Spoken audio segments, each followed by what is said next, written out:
This storm brought us back to a place marked by painful memories. Flooding hit the same neighborhood where a 67-year-old woman was swept away from her home last October. And KXAN's Kylie McGivern joins us from that area where many people are cleaning up yet again. Kylie?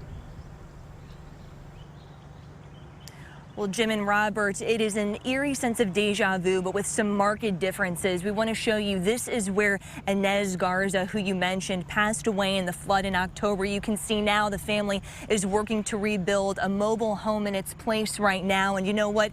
Neighbors are doing the same thing. Fortunate to not have their family by their side, but again, it is something that they never imagined they'd be having to do once, let alone twice. A little bit earlier today, we went inside this home here. You can see some folks walking around the back. And just to give you an idea how high the water went, the water rose to about here. Luckily, the family was not inside. They knew after the last flood that they had to get out. They were putting together pictures, trying to gather what they could, but they said after rebuilding once, they just don't know if they can do it again.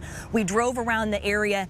Similar sight, a lot of people picking up the pieces that they can and just wondering what to do next. Some of it, the area blurred, not knowing how much of this was being rebuilt, how much of it was new damage. And we can tell you a lot of what we've seen talking with folks is new damage. So we're going to work to bring you more details. There's been some folks that have been surveying the area for damage, but no actual numbers at this point. The only damage is just what you can see written all over people's faces as they're walking through their homes. Reporting live in Travis County, Kylie McGivern, KXAN News.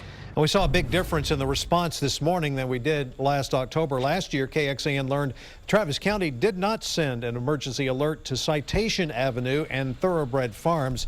That's the same neighborhood where water swept away Inez Garza. County officials told us they did not have any flood monitors on Dry Creek, and so they did not realize the neighborhood was flooded until it was too late. This time around, Travis County told homeowners in Thoroughbred Farms to evacuate around 1 o'clock this morning. They also opened a shelter for people displaced by the flooding.